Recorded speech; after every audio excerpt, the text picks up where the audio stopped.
তো আমরা সিএইচওর continuation series পড়ছিলাম। আর এই কয়েকদিন ধরে আমি ভিডিও দিতেও পারিনি, এই কয়েকদিন বলতে 1-2 দিনই হয়তো মিস গেছে।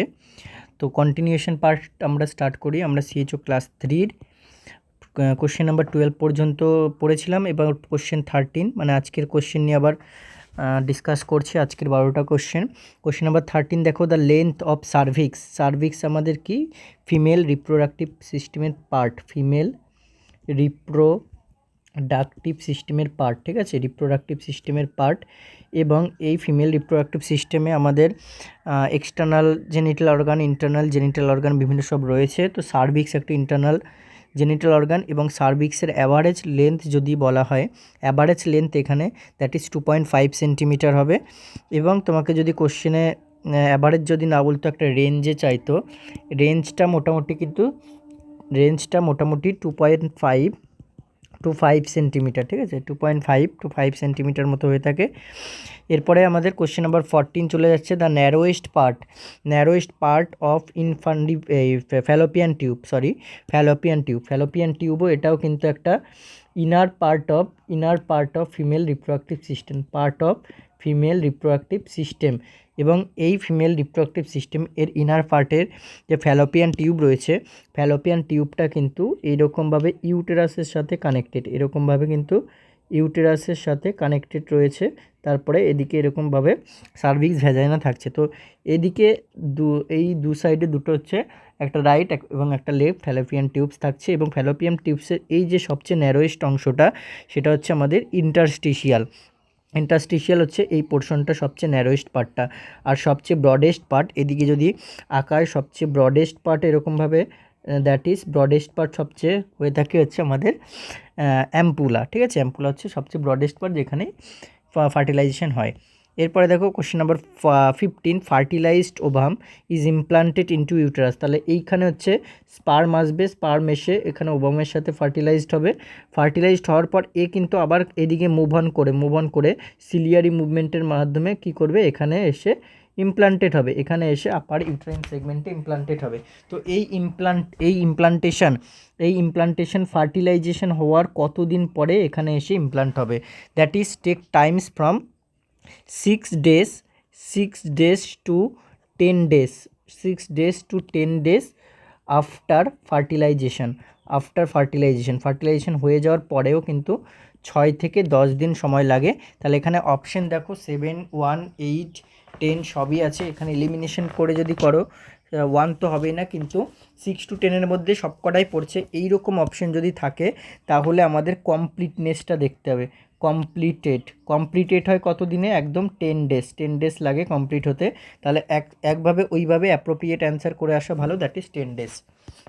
এরপরে দেখো question number 16, all following are functions of oestrogen except. আবার এখানে ভালো করে খেয়াল করো, এক্সেপ্ট। তাহলে আমাদের ইস্ট্রোজেনের ফাংশন কি সেগুলো দেখতে হবে। ইস্ট্রোজেন কি করে, ব্রেস্ট ডেভেলপমেন্টে হেল্প করে। তার সাথে সাথে ইস্ট্রোজেন ইউটেরাসে কি কাজ করে, ইউট্রাইন লাইনিং ফরমেশনে হেল্প করে।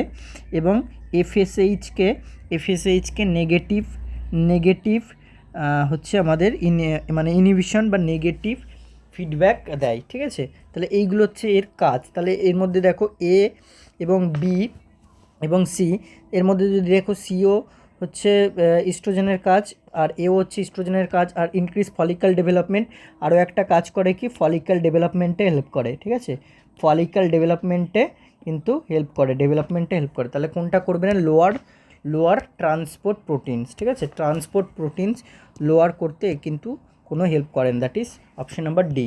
এরপর দেখো question number 17, hormones which plays the most important role in preparing the uterus. Most important role, এখানে এটা খেয়াল করো ভালো করে, এবং এখানে এইটা ভালো করে খেয়াল করো। প্রিপেয়ারিং দ্য ইউটেরাস ফর প্রেগনেন্সির জন্য ইউটেরাসকে প্রিপেয়ার করে, অর্থাৎ ধরো এখানে ইউটেরাস রয়েছে,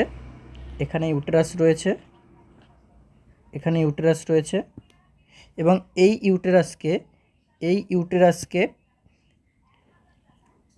ইউটেরাসকে প্রেগনেন্সির জন্য, মানে এখানে জাস্ট হচ্ছে ফার্টিলাইজড বা ব্লাস্টোসিস্ট হিসেবে ইমপ্লান্ট হবে। তো এই ইমপ্লান্টের জন্য এই লেয়ারটাকে সবচেয়ে এন্ডোমেট্রিয়ামটাকে থিকেস্ট করে কোন হরমোন? থিকেস্ট করে that is progesterone hormone. Progesterone hormone is very important for preparing the uterus for pregnancy. এরপরে দেখো question number 18, causes of delirium, delirium and dementia, that is mental disorder and also delirium, dementia, এগুলো কি? এগুলো সমস্ত হচ্ছে আমাদের সমস্ত কিছু হচ্ছে যেটা আমাদের মেমোরি, ঠিক আছে, memory related disorder, memory loss হবে এখানে। এবার এটা সমস্ত মানে হেড যত ইনজিউরি, হেড রিলেটেড প্রবলেম, তার সাথে ইনফেকশন, মেটাবলিক ডিসঅর্ডার, সমস্ত কিছু কিন্তু হচ্ছে ডেলিরিয়ামের কজ। তাহলে এখানে অল অফ দ্য অ্যাবাভ হচ্ছে কারেক্ট অ্যান্সার। এরপর দেখো question number 19, which of the following would be a priority. তাহলে এখানে প্রায়োরিটির কোশ্চেন এসছে, priority nursing intervention for patient who has suicidal behaviour. তাহলে এটাও এমএইচএনেরই কোশ্চেন, এবং সুসাইডাল বিহেভিয়ার যদি কারো থাকে তাহলে প্রায়োরিটি ইন্টারভেনশন কী হবে?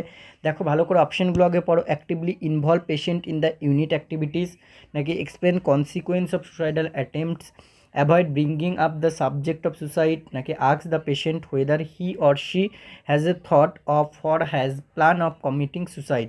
সবচেয়ে বেস্ট বা প্রায়োরিটি যদি দিতে হয় তাহলে এখানে অপশন ডিকে 1 নম্বর প্রায়োরিটি দেবে, তারপরে আদারওয়াইজ এগুলো যে হবে না তা নয়, এগুলো হবে, কিন্তু বেস্ট প্রায়োরিটি হবে ask the patient whether he or she has a thought of or has plan of committing suicide. এরপর হচ্ছে আমাদের কোশ্চেন নাম্বার 20, এডিএইচডি হচ্ছে একটা hyper activity disorder, attentional deficit hyper activity disorder, ঠিক আছে। একে also known as hyper kinetic ডিসঅর্ডারও বলা হয়। তাহলে এখানে অলসো নোন অ্যাজই জানতে চেয়েছে, যেটা আমাদের অ্যান্সার হয়ে যাবে hyper kinetic disorder, hyper kinetic disorder হয়ে যাবে, হাইপার কাইনেটিক ডিসঅর্ডার, ঠিক আছে। এরপর হচ্ছে কোশ্চেন নাম্বার 21, কী বলেছে দেখো, the sudden fall of temperature from high to normal within a few hours is called, ঠিক আছে। হাই থেকে একদম নর্মালে সাডেন ফল হচ্ছে, যদি বলে gradual fall or decrease, that is হবে আমাদের লাইসিস, অ্যান্ড যদি সাডেন বলে তাহলে হবে ক্রাইসিস। এবার এইটা কি করে মনে রাখবে, দেখো এস অ্যান্ড সি, তাহলে কী হয়ে যাবে, এসসি মনে রাখবে, আর এদিকে হচ্ছে এলজি মনে রাখবে, এল ফর লাইসিস আর জি। তাহলে এখানে ক্রাইসিস দেখো দুটো অপশন থাকবে, হাইপোথার্মিয়া হবে না, লাইসিসও হবে না, ট্রু ক্রাইসিস আছে, ফলস ক্রাইসিস আছে। এটা হচ্ছে ট্রু ক্রাইসিস হবে, কারণ হচ্ছে একদম হাই থেকে নর্মালে চলে যাওয়া হচ্ছে ট্রু ক্রাইসিস, আর ফলস ক্রাইসিসটা কিন্তু ক্রাইসিসের মানে হাই থেকে নর্মালে যাবে না, এমন একটা কন্ডিশন যেটা হচ্ছে তোমার হাই থেকে নর্মালে যাবে না। এরপর হচ্ছে question number 22, all of the following are precautions in the care of patient with high fever except, এখানে এক্সেপ্ট কোনটা আমরা প্রিকশনস নেব না বা হাই ফিভার পেশেন্টের ম্যানেজমেন্ট করব না। অপশানে never leave a patient with high fever, এটা প্রিকশনসের মধ্যে পড়বে। Rigor and convulsions may occur at any time, প্রিকশনসের মধ্যে অ্যান্টিপাইরেটিকও দেবো। তাহলে পড়ে রইল আমাদের tepid cold sponging is not useful তো না, এটা ইউজফুল হয়। এরপর দেখো question number 23, to assess the patient's posterior tibial pulse, আমরা জানি পালস সাইট কটা আছে, মোট 9টা পালস সাইট আছে, এবং এই 9টা পালস সাইট তোমরা কমেন্ট করে দেবে নিচে সব।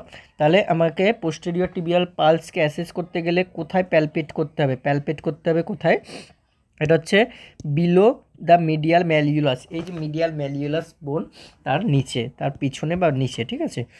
এরপর হচ্ছে question number 24, features of Kussmaul respiration, one of the types of respiration where the respirations features are deep, abnormal, abnormal deep আর হচ্ছে র্যাপিড হবে, ডিপ হবে, অ্যাবনর্মাল রেসপিরেশন দেখা যাবে। তাহলে দেখো কোথায় কোথায় আছে ডিপ, র্যাপিড, এরকম কোথায় কোথায় আছে ডিপ আছে, র্যাপিড উইথ ইনক্রিজ রেসপিরেশন মানে র্যাপিড হচ্ছে আর অ্যাবনর্মাল, ঠিক আছে। তাহলে question number option D correct answer. এবার লাস্ট কোশ্চেন আজকের, কাইন স্ট্রোকস রেসপিরেশন, এটাও একটা ফিচার্স। কাইন স্ট্রোকে কী হবে, অ্যাপনিয়া এবং তার সাথে হচ্ছে ইনক্রিজড রেসপিরেশন, মানে সেই কন্ডিশনটাকে আমরা হাইপার ভেন্টিলেশনও বলতে পারি। তাহলে এরকম দেখা যাবে কি কি, periods of apnoea and hyperventilation দেখা যাবে। তো এই 25 কোশ্চেন আজকের সেটের আর আগের সেট মিলে 25 কোশ্চেন হলো। তোমরা এক দুজন বলছিলে, অনেকেই বলছিলে যে একটু বেশি বেশি করে কোশ্চেন করাতে, 12টা না করে একবারে 20টা 25টা কোশ্চেন করাতে। আমি চেষ্টা করব 20টা 25টা করে কোশ্চেন করানোর।